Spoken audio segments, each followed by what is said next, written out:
Ya, ya. Oh my God. No. Ah, no.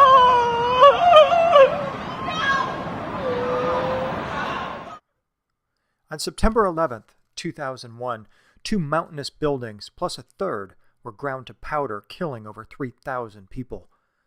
To this day, the ultimate meaning of this tragic, world-altering event remains mysterious. Perhaps the time is now for this mystery to be revealed. At 9/11 memorials around America, there are hundreds, if not thousands, of various tributes, concerts, memorials, fundraisers, exhibitions, and more taking place throughout September 2011. On 9/11/11 at sunset, the famous Tribute in Light will return to the skies above New York City for the night. The tribute is comprised of 88 7,000-watt xenon light bulbs arranged in 48-foot squares inspired by the shape and orientation of the Twin Towers. The illuminated memorial reaches 4 miles into the sky and is visible from as far away as 30 miles. The two arrays cast the strongest shaft of light ever projected from Earth into the night sky. I'd like to talk about two aspects of 9/11 and the anniversary that dovetail with my research. One is the possible connection between the pulverizing or powderizing of the towers and Jewish messianic or end-time prophecy that refers to the grinding of the mountains of the Holy Land to powder. Second, I want to talk about the art and architecture of Reflecting Absence, the new 9/11 memorial, and how it connects with this prophecy. It's the latest, what I call Stargate Park, and it's now opening in Manhattan. First, the prophecy. For over 20 years, I have followed the Jewish legend of the return of the Messiah. To make sure of the identity of the Messiah, the Jews will demand that he perform the miracle of resurrection before their eyes. But the Messiah will do 7 wonders, including bringing Moses and the generation of the desert back to life, showing the 3 holy vessels of the temple, the Ark of the Covenant, the flask of manna, and the cruse of sacred oil, all 3 of which disappeared mysteriously. He'll wave the holy scepter given him by God, and he will grind the mountains of the Holy Land to powder. Then the Jews will believe that Elijah is Elijah promised to them, and the Messiah he cleared the way for and introduced is the true Messiah. Next, the primal light which shone before the week of creation will reappear. At the second sound, the dead will rise, and with the swiftness of wind assemble around the Messiah from all corners of the earth. The divine presence, the Shekinah, will become visible to all. The temple will stand in complete perfection as Ezekiel described it. Ezekiel's temple is compared to the New Jerusalem, that is, a perfect cube. The appearance of this cube-shaped temple starts the Messianic age, or world to come. For a long time, I puzzled about the meaning of the grinding of the mountains of the Holy Land to powder. Back in the 90s, when I was doing this research, people were talking a lot about white powder gold and manna. Was this a reference to the manna which is produced by grinding alluvial gold to powder? Then 9/11 happened, and I began to wonder, could this terrible event be related to the Jewish messianic prophecy? How could it be? Think about how the world responded in the immediate days after 9/11. The world united. It focused prayer energy on New York, and even around the world there was a tremendous amount of goodwill. Then the United States launched the war on terror, the war on Saddam Hussein, who believed that he was an important figure of prophecy, and the conquest of Babylon began. Most Americans have forgotten that the New Jerusalem was an important theme in the Puritan colonization of New England in the 17th century. The Puritans were inspired by the passages in the book of Revelation about the cube-shaped New Jerusalem, which they interpreted as being a symbol for the new Holy Land, America. The Puritans saw themselves as the builders of the New Jerusalem on earth. This idea was foundational to American nationalism. We have seen the Twin Towers, the Great Mountains, collapse hundreds of times on TV. The steel and glass skyscrapers exploding like a bag of flour, the dust and smoke pluming out across Manhattan.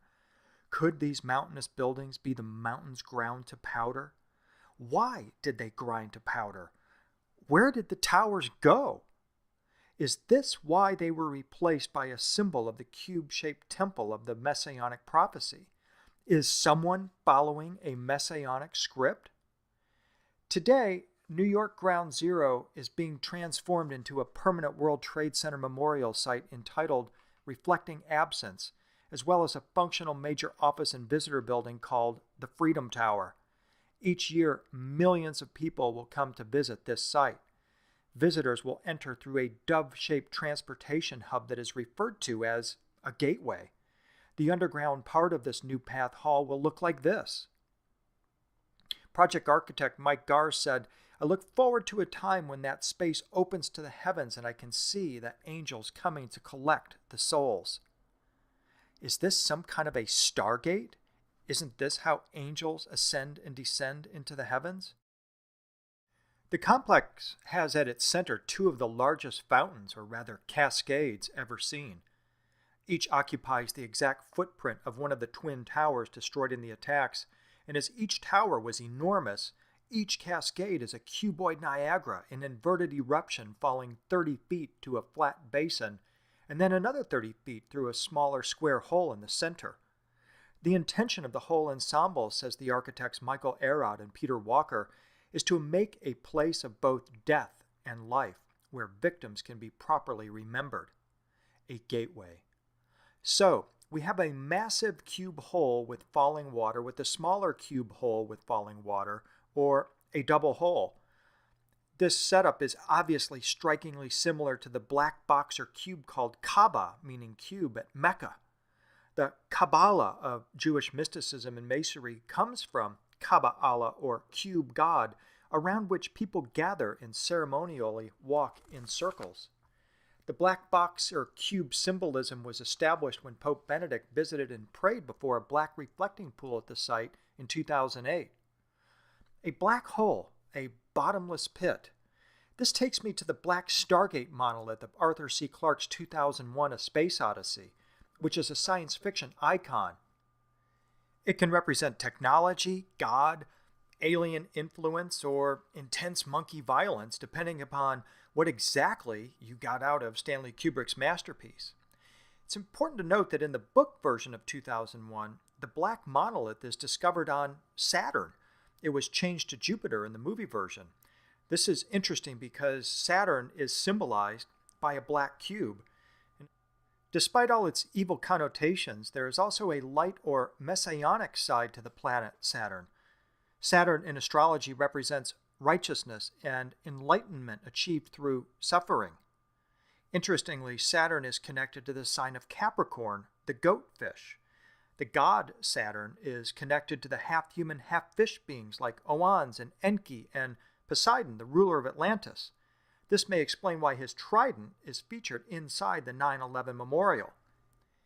In its highest aspect, Saturn is tied to the righteous followers of Yahweh who believe that one day Saturn, and perhaps the black cube, will be restored as a pure symbol of Christ reigning during the millennial kingdom, which will feature the Temple of Ezekiel. One wonders if this is the actual intended meaning of the black cubes at the 9/11 memorial. Remember, the facility is envisioned as a gateway for souls. Is it a symbol of the black door or gate to Ezekiel's temple?